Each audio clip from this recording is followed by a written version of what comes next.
உங்ககிட்ட கடைசி தடவையா கெஞ்சி கேட்கிறேன், நிஜமா சொல்லுங்க, என் தம்பி உயிரோட இருக்கானா இல்லையா? அவர் காப்பாற்ற நாங்கள் எவ்வளோ முயற்சி பண்ணோம். பட் ஆம்புலன்ஸில் வர வழியிலேயே அவரு ஐம் சாரி. இதெல்லாம் என்னால் ஏற்றுக்கவே முடியாது. சந்தர்ப்ப சூழ்நிலையால நீ என் மாமாவை கொண்டுன்ற சப்பக்கட்டெல்லாம் என்கிட்ட காட்டாத. அதுக்கப்புறம் கோர்ட்ல எப்படி கேஸை ஈஸியா ஹேண்டில் பண்றதுன்னு அவருக்கு தெரியும்டா. கிரிமினல் மாதிரி ஃப்ராட் மாதிரி ஓடி ஒளிற ஆள் என் மாமா கிடையாதுடா. அவர் ஒரு ஜென்டில்மேன். சிரிச்சுக்கிட்டே வந்து சரண் அடைஞ்சிருப்பாரு. அதுக்கப்புறம் கோர்ட்ல எப்படி கேஸை ஈஸியா ஹேண்டில் பண்றதுன்னு அவருக்கு தெரியும்டா. போலீஸ் கிட்ட தப்பிச்சு ஓடும்போது தான் ஒரு கிரிமினலை என்கவுண்டர் பண்ண முடியும். என்கவுண்டர் பண்ற வாய்ப்பை என் மாமா அவனுக்கு கொடுத்துருக்க மாட்டாரா. You are a cheat, fraud. அப்ப நீ யாரு? நீ நல்லவனா? ஒரு காலத்துல நீ நல்லவனா தானடா இருந்த. உன் மாமாவை நீ சந்திக்கிற வரைக்கும். அவர் சந்திச்சதுக்கு அப்புறம் தானே நீ ஃப்ராடா மாறின. ஏன்னா நீ எதிர்பார்த்த காக்கி சட்டை உனக்கு கிடைக்கல. அதனால சட்டவிரோதமான காரியத்தில் நீ ஈடுபட ஆரம்பிச்சிட்ட. அப்படிதானே ஷாம்? இப்போ நீ எடுத்திருக்க ஆயுதம் கைப்பிடியில் அது கத்தி மாதிரி. அது ஒரு நாள் உன்னையே காயப்படுத்தோன்றதை நீ புரிஞ்சுக்கணும். வாடா, வா வா, உன் கோவத்தெல்லாம் கொட்டி தீர்த்துக்க. எனக்குள்ள எரிஞ்சிட்டு இருக்கிற அதே எரிமலை தாண்டா உனக்குள்ளே எரிஞ்சிட்டு இருக்கு. நானாவது வாழ்க்கை முழுசா கட்டவனா இருக்கேன். ஆனா நீ காக்கி சட்டன்ற முகமுடியை போட்டுட்டு நல்லவ மாதிரி நடிச்சுக்கிட்டு இருக்கடா. என் மாமா மேல இருக்கிற கோபம், அவரை பிடிக்க முடியாத வெறி, நான் அண்ணிய கல்யாணம் பண்ணிக்க போறேன்ற ஆவேசம், என் மாமா அவனுக்கு பல தடவை கல்ட்டா கொடுத்துருக்காரு. அதெல்லாம் நினைச்சு பார்த்து உனக்குள்ள இந்த மிருகம் வெளியே வந்துருச்சுல. வயசானவன் கூட பக்கமா ஒரு குருட்டியாடா.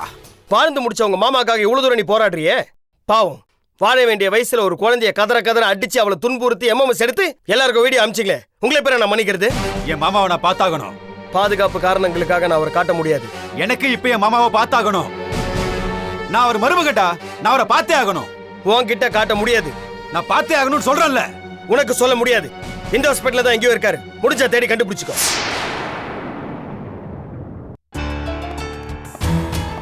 சார் சார் சார் சொல்லுங்க சார். லாயர் மோகன் சர்மா சார். ஆமாம், இந்த வீடு தான் சார். சார் இருக்காரா? பார்க்கணும். அவர் இல்லை சார். என்ன விஷயம்னு சொல்லுங்க. நான் அவரோட பழைய கிளைண்ட்டு. இதுக்கு முன்னாடி தனபால்னு ஒரு பிஏ இருந்தார். அவர் எனக்கு நல்ல பழக்கம். அவர்லாம் சாரை விட்டு போய் ரொம்ப நாள் ஆச்சு. இப்போ நான் தான் சாரோட பிஏ. என் பேர் பார்த்திபன். என்ன வேணும்னு என்கிட்ட சொல்லுங்கள் சார். ரொம்ப இம்பார்ட்டன்ட் மேட்டர். என்ன சார், ஏதாவது சொற்பொழிவா இல்லை ஆன்மீக டூரா? இல்லை சார், ஒரு முக்கியமான கிரிமினல் கேஸ்.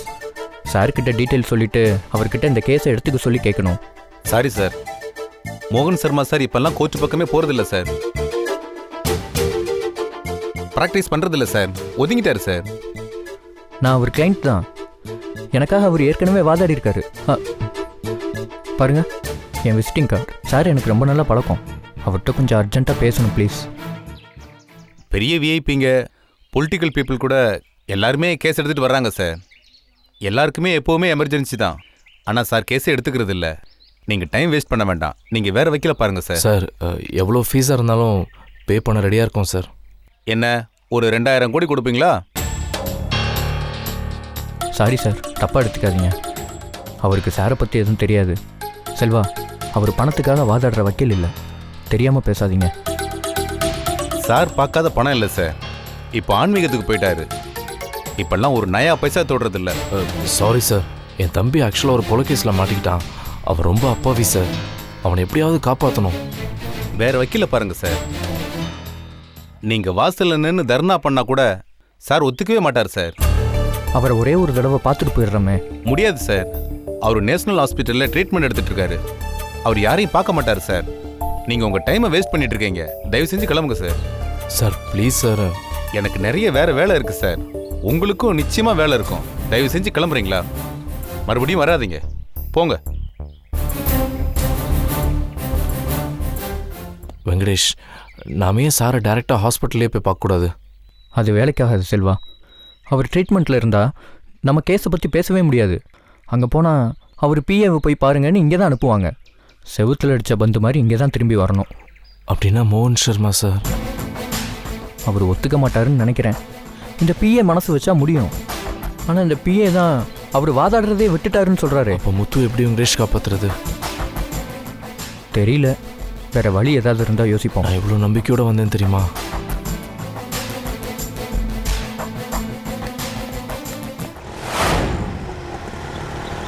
வண்டியை நிறுத்துங்க, நிறுத்துங்க.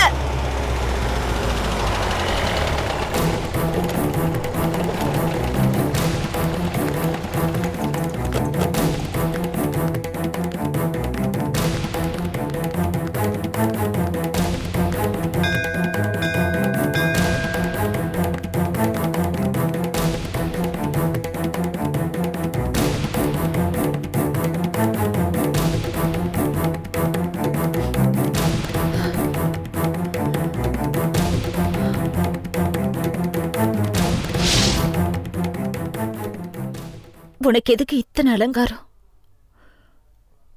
உனக்கு ஏன் மாலை மரியாதை? உன்னை நம்பின உங்களுக்கு நீ எதுவுமே செஞ்சதில்ல. உன்னை கும்பிட்டு உங்களுக்கு நீ கருணை காமிச்சதில்ல.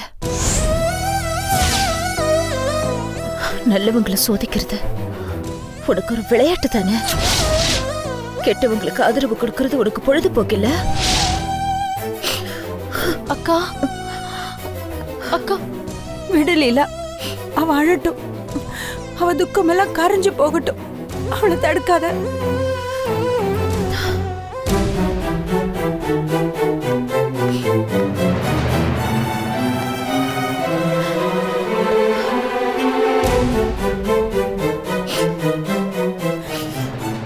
அநியாயமா என் ராஜலட்சுமி என்ன பறி கொடுத்துட்டேனே. அவளை நான் காப்பாத்துறதுக்கு என்னால பாடுபட்டேன்னு உனக்கு தெரியாதா? நீ நினைச்சிருந்தா, உனக்கு நிஜமாவே சக்தி இருந்தா, ஏன் வேண்டுதில்ல என் பிரார்த்தனையில மனமுருகி நீ அவளை காப்பாத்தி இருக்கலாம். ஆனா நீ அதை செய்யல. என் குழந்தைய காப்பாத்துறதுக்காக தானே நான் கல்யாண நாடகத்தையே போட்டேன். ஷாம கல்யாணம் பண்ணிக்குவா சொல்லு. உனக்கு தெரியாதா? உனக்கு புரியாதா? முதல்ல என் வயித்துல வளர்ந்த கருவை கழிச்சு என் புருஷனை என்கிட்ட இருந்து பிரிச்சு இப்ப என் வாழ்க்கைக்கு ஆதாரம் இருக்கிற என் குழந்தை ராஜலட்சுமி இப்படி ஒரேடியா பிரிச்சுட்டியே. நான் வாழறதுக்கான அர்த்தமே என் குழந்தை தானே. சொல்லு, இப்ப நான் என்ன பண்ணுவேன்? அவ பிறந்ததுல இருந்து நீ எவ்வளவு கஷ்டங்களை எனக்கு கொடுத்திருக்க. அவ பிறந்தப்போ நீ அவளை காணாம பண்ண. அதுக்கப்புறம் அவ கிடைச்சா. என் வாழ்க்கையில நீ மறுபடியும் சந்தோஷத்தை கொடுத்த. என் வாழ்க்கையில எனக்கு எவ்வளவு கஷ்டம் வந்தாலும், நான் எத்தனை விஷயங்களை இழந்தாலும் எனக்கு இருக்கிற ஒரே ஆறுதல் என் குழந்தை தானே. அவளையே என்கிட்ட இருந்து பறிச்சிட்டியே. இப்ப கடைசியா உடம்பு சரியில்லாம பண்ண. ஏன் இப்ப ஏன் அவளை என்கிட்ட இருந்து பறிச்சுட்ட? உன் பேரை வச்சா நீ எல்லா விஷயத்திலயும் அவளுக்கு துணையா இருப்பேங்கிறதுனால தானே நான் உன் பேரை வச்சேன். இப்படி என்கிட்ட இருந்து பறிச்சுட்டியே. இப்ப நான் என்ன பண்ணுவேன்? என் வாழ்க்கையே என் குழந்தைதான். என் புருஷன் தான் என் உலகம். என் புருஷன் தான் என் முதுகெலும்புன்னு நினைச்சு நான் வாழ்ந்துட்டு இருந்தேன். ஆனா அந்த மகா வந்தா அவளோடய அவர் போயிட்டாரு. அதுக்கப்புறம் ஏன் வாழணும்னு நினைச்ச எனக்கு என் வாழ்க்கையில ஒரு அர்த்தத்தை கொடுத்ததே என் குழந்தை தானே. அவளுக்காக தானே நான் வாழ்ந்தேன். அவளுக்காக தானே நான் இவ்வளவும் செஞ்சேன். எப்படி அநியாயமா அவளையே என்கிட்ட இருந்து பறிச்சிட்டியே. சின்ன குழந்தை தானே அவ. ஏன் இப்படி பண்ண? ஏன் இப்படி பண்ண?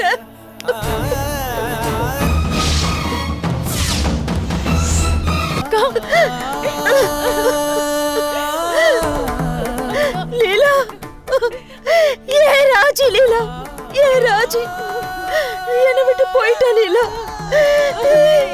என்ன இனிமே அவ அம்மானு கூப்பிட மாட்டா.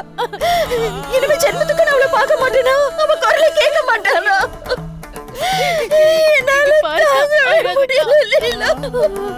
அக்கா, நம்ம கையில எதுவுமே இல்லையக்கா. எத்தனையோ பேர் வாழ்க்கையில கனவை நிஜமாக்கி வாழறாங்க. ஆனா என் வாழ்க்கையே எப்படி கனவு போயிடுச்சு. நான் எதுக்காக வாழணும்? அக்கா, உனக்கு நாங்கெல்லாம் இருக்கோம்ல. உன் குழந்தை இறந்துட்டான்னு ஏன் நீ நினைக்கிற? ராஜலட்சுமிய எப்படி நான் என் குழந்தைய பாத்துக்கிட்டேனோ அதே மாதிரி தர்ஷினியும் உன் குழந்தைய பாருக்கா. தர்ஷினிய பார்த்தா ராஜலட்சுமி மாதிரி உனக்கு தெரியலையா? அவளை நீ எடுத்துக்கோக்கா. எனக்கு குழந்தை வேண்டாம், நீ எடுத்துக்கோ. எனக்கு ராஜு வேணும் இல்ல. எனக்கு ராஜு வேணும் இல்ல.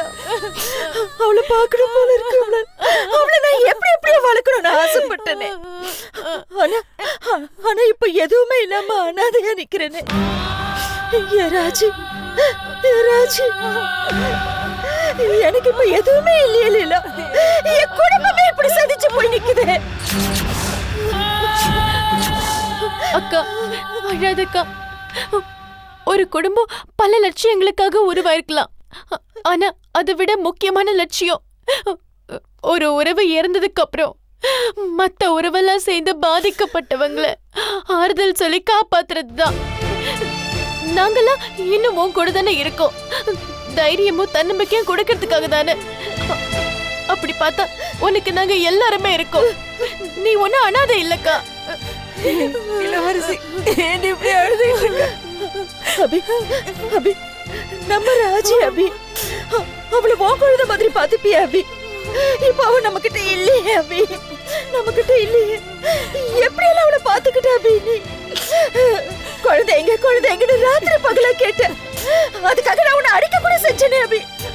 அப்படிப்பட்ட குழந்தை இப்ப நம்ம கிட்ட இல்ல. ஒருவேளை அன்னைக்கு நான் ஷாம் கிட்ட என் குழந்தை இருக்குன்னு சொல்லி இருந்தா நீ எப்படியாவது அவ கிட்ட இருந்து என் குழந்தைய காப்பாத்தி இருப்ப. ஐயோ, இப்ப அவன் நம்ம 2 பேருக்குமே இல்லாம போயிட்டாடி. நானே என் குழந்தை கொண்டுட்டேன்.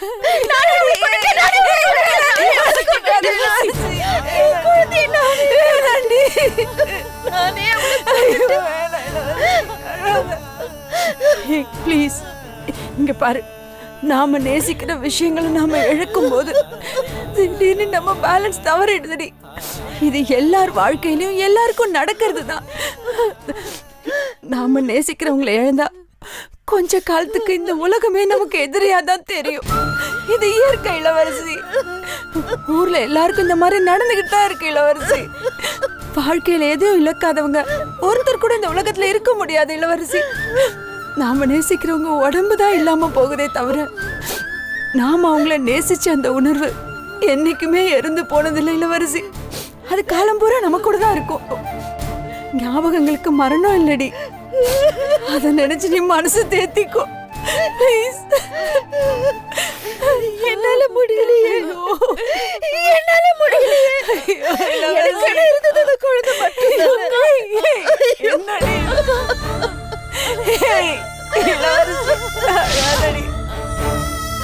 இங்க பாரு, குழந்தை இழந்த வேதனை அனுபவிக்க இந்த உலகத்துல நீ மட்டும் தனியா இல்ல இளவரசி. எல்லா நேரமும் எப்பவும் இந்த உலகத்துல எங்கேயாவது ஒரு மூலையில ஒரு தாய் தன் குழந்தைய பறி கொடுத்துட்டு மனசுடைஞ்சு கதறி அழுதுகிட்டு தான் இருக்கா. அழுதுதான் துக்கத்தை கரைக்கணும். ஆனா அதுவும் ஒரு காலகட்டம் வரைக்கும் தாண்டி. ஒரு டம்ளர்ல உப்பை போட்டுக்கிட்டே இருந்தா ஒரு காலகட்டத்துக்கு அப்புறம் அந்த உப்பு கூட தண்ணில கரையிறது இல்லடி. அந்த மாதிரி கஷ்டத்துக்கு மேல கஷ்டம் வந்தா ஒரு காலகட்டத்துக்கு அப்புறம் நம்ம மனசு மறத்து போயிடும். நீ உன் வாழ்க்கையில நிறைய அழுதுட்டடி.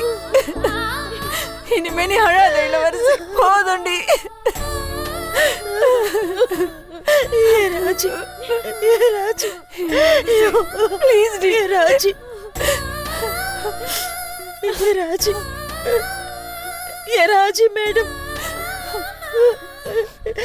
ராஜி. இளவரசி அழுமா, அழு, நல்லா அழு, அழு. அப்பவும் இந்த வலி போகாது, இந்த வலி போகாது. ஒரு குழந்தைய பெத்தெடுத்து அதை வளர்த்து அந்த குழந்தை எப்படி எல்லாம் வளரணும்னு கனவு கண்டு அந்த கனவை நனவாக்கி பல கனவுகள் நினைவான பிறகும் ஒரு நாளைக்கு அந்த கனவுகள்லாம் நெருப்புல பொசிஞ்சு போகுது பாரு. அந்த வேதனை, அந்த வலி பெத்தவளால மட்டும்தான் புரிஞ்சுக்க முடியும். அழு, நல்ல அழு. எந்த சோகத்தை விட தாங்கிடல இளவரசி. புத்திர சோகம் தாங்க முடியாதுமா.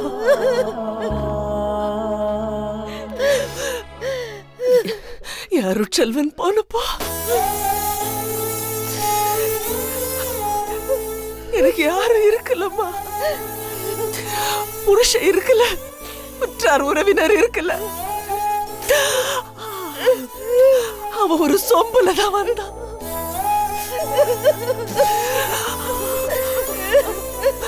அவனை பார்க்க கூட முடியல. அதனால அழுக தீரு. என் குழந்தை அநியாயமா போயிட்டாலே மேடம். என்ன சுத்தி வக்கீல் இருக்கீங்க, போலீஸ் இருக்காங்க. ஆனா யாராலையுமே காப்பாத்த முடியாம என் குழந்தை இப்படி அநியாயமா போயிட்டாலே மேடம். என்னால தாங்க முடியல மேடம். எனக்கும் அவ இல்லாத நான் என்னன்னு நினைச்சேன். ஆனா இளவரசி, முடியும், உன்னால முடியும், முடியும், முடியும்டி. என்ன ஏன் தெரியுமா?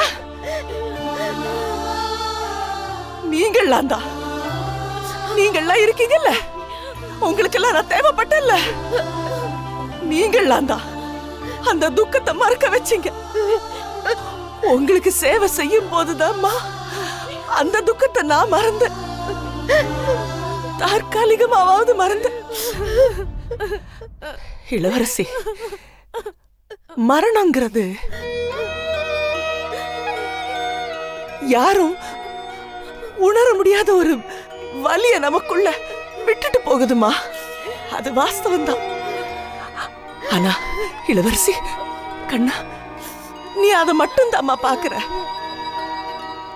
ஆனா அதே மரணம் யாரும் எடுக்க முடியாத, அழிக்க முடியாத ஞாபகங்களை விட்டுட்டு போகுது நம்ம குழந்தைய பத்தி. அத நான் இப்ப சமீப காலமா புரிஞ்சுக்கிட்டு வரேம்மா.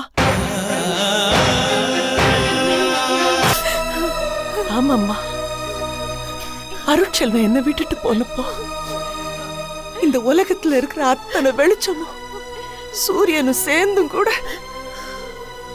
என் மனசுக்குள்ள இருந்த அந்த இருட்டை போக்க முடியல. பல நாள் இருட்டிலேயே இருந்த, தவிச்ச, தத்தளிச்ச. அப்புறமா திடீர்னு மனசுல ஒரு வெளிச்சம் வந்துச்சு. என்ன வெளிச்சம் தெரியுமா? என் மகனோட நானும் என்னோட என் மகனும் வாழ்ந்த அந்த பசுமையான ஞாபகங்கள் தான். இளவரசி, அந்த வெளிச்சத்துல தாண்டி இன்னும் வாழ்ந்துகிட்டு இருக்கேன். நான் சுவாசிக்கிற ஒவ்வொரு மூச்சிலையும், ஒவ்வொரு பேச்சிலையும், நடக்கிற ஒவ்வொரு நடையிலையும்,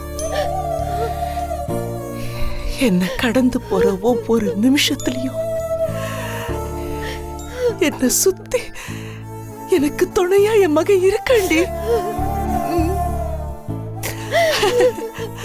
அவனை நான் கையை பிடிச்சு கூட்டிட்டு போல காலம் போய் இப்பெல்லாம் அவன் தான்மா என்ன வழி நடத்திட்டு கூட்டிட்டு போறான்.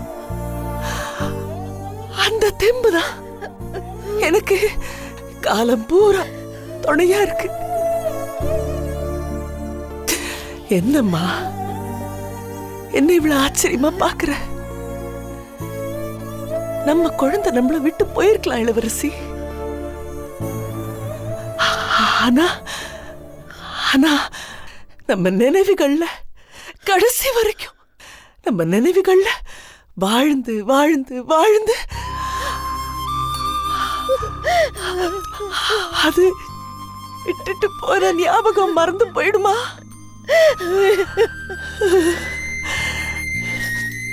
நம்ம கண்ணு முன்னாடி அது உருவமா இல்லைனாலும் அந்த நினைப்பு நமக்குள்ள வாழ்ந்துகிட்டு தானே இருக்கு. இளவரசி, என் மனசுல இருக்கிற உண்மையை சொல்றேன். உனக்கு ஒண்ணு தெரியுமா? இப்ப கூட என் மகன் அருட்செல்வன் கடைக்கு போனதா தான் நினைச்சிட்டு இருக்கேன். அவன் என்னை விட்டுட்டு போன ஞாபகம் எனக்கு இல்லம்மா.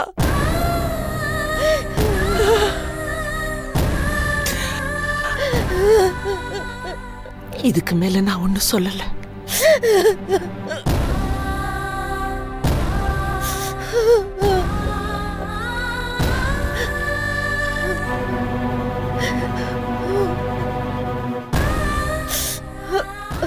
இந்த பாரு இளவரசி, நீ என்ன பார்த்து கத்துக்க. இது பாருமா, துக்கம்ன்ற பறவை உன் தலை மேல பறந்துகிட்டு இருக்கிறத நீ தடுக்க முடியாது. ஆனா அது உன் மேல உட்கார்ந்து கூடு கட்டுறத நிச்சயமா உன்னால் தடுக்க முடியுமா? இந்த பாரு, இப்படி தோத்து போய் துவண்டுகிட்டு இருக்கிறவ இல்ல இந்த இளவரசி. வாழ்க்கைய நம்பிக்கையோட பார்த்தா பட்டு போன செடியில கூட பூ பூக்க வைக்க முடியுமா?